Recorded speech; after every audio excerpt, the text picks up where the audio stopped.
শহর মানেই কোলাহল, কিন্তু এই কোলাহলের ভেতরেই লুকিয়ে আছে জীবনের স্পন্দন। হাই গাইস, আসসালামু আলাইকুম। সবাই কেমন আছেন? আজ সারাদিন কি কি করেছি, কোথায় গিয়েছি, সবকিছু থাকছে এই ভিডিওতে। তো সবাই ভিডিওটি স্কিপ না করে পুরো ভিডিও দেখার অনুরোধ রইল। আজ মনটা ভীষণই খারাপ লাগছিল, তাই ভাবলাম বাড়িতে বসে না থেকে একটু শহরটা ঘুরে আসি আর টুকিটাকি কাজগুলো সেরে আসি। দিনটা ছোট, তাই দেরি করলে কোনো কিছু ঠিক মতো হয় না। সকালটা যেন চোখের পলকেই কেটে গেল। তাই আজ একটু তাড়াহুড়ো করে রেডি হয়ে বেরিয়ে পড়লাম। ভাবলাম সময়টা হাতছাড়া করা যাবে না। জীবনও তো ঠিক এমনই, যে আগে প্রস্তুত হয় সে এগিয়ে থাকে। তাই আজ অলসতাও নয়, তাড়াহুড়োও নয়, শুধু সময়ের সাথে তাল মিলিয়ে এগিয়ে চললাম। সিংড়া থেকে নাটোর যাওয়ার পথে মাঝখানে যে হাইটেক পার্কটা আছে, ওটা দেখলে আমাদের গর্ব হয়। প্রযুক্তির দিক থেকেও আমাদের দেশটা আস্তে আস্তে কতটা এগিয়ে যাচ্ছে। এক সময় যেখানে শুধু ধানক্ষেত ছিল, আজ সেখানে গড়ে উঠেছে আধুনিকতার প্রতীক, এক হাইটেক পার্ক। আর এদিকে আমরা দেখতে দেখতে চলে আসলাম নাটোরের শঙ্কর গোবিন্দ স্টেডিয়ামের সামনে।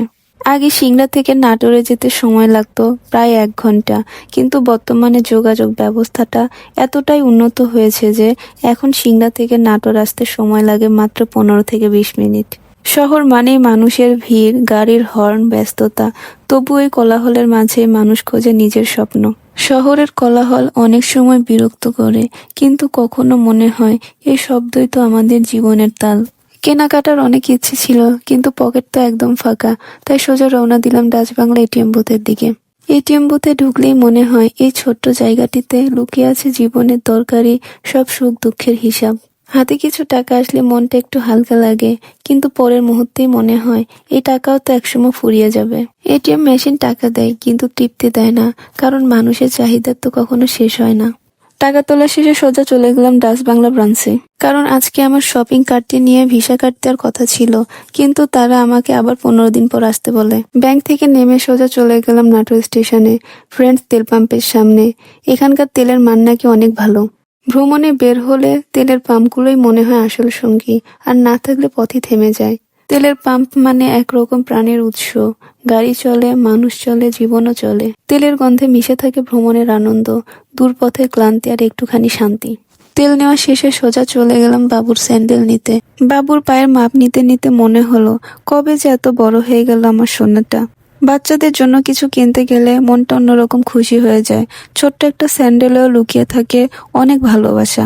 দোকানদার ভাইটি আমাকে এক এক করে অনেকগুলো স্যান্ডেল দেখাচ্ছিল, কিন্তু এর মধ্যে আমার কাছে সাদাটাই বেস্ট মনে হচ্ছিল। সাদা জুতোটি প্যাকেট করে নিয়ে সোজা চলে গেলাম ফুড হেভেন লাইভ বেকারিতে। এখানে মূলত পাউরুটি, স্যান্ডউইচ আর হালকা স্ন্যাক জাতীয় খাবার বেশি পাওয়া যায়। এখানকার পাউরুটি আর স্যান্ডউইচ একবার খেলে বারবার খেতে মন চায়। ফুড হেভেন লাইভ বেকারিতে ঢুকলেই গরম পাউরুটি আর স্যান্ডউইচের ঘ্রাণে মন ভরে যায়। ফুড হেভেন লাইভ বেকারির লোকেশনটি ছিল মূলত নাটোর আলাইপুর উত্তরা প্লাজার অপোজিটে।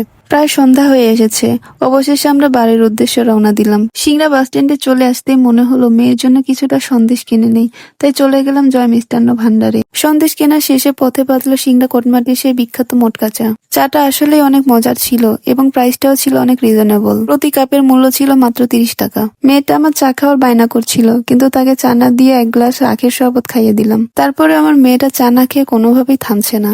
এদিকে অনেক রাত হয়, বাড়ি থেকে বারবার ফোন করছিল, তাই রাতের আধারে চলন বিলের পথ ধরে বাড়ির উদ্দেশ্যে রওনা দিলাম। এই ভিডিওটি যদি আপনাদের ভালো লেগে থাকে তাহলে অবশ্যই লাইক, কমেন্ট, শেয়ার করবেন। আর সবাই ভালো থাকবেন। আল্লাহ হাফেজ।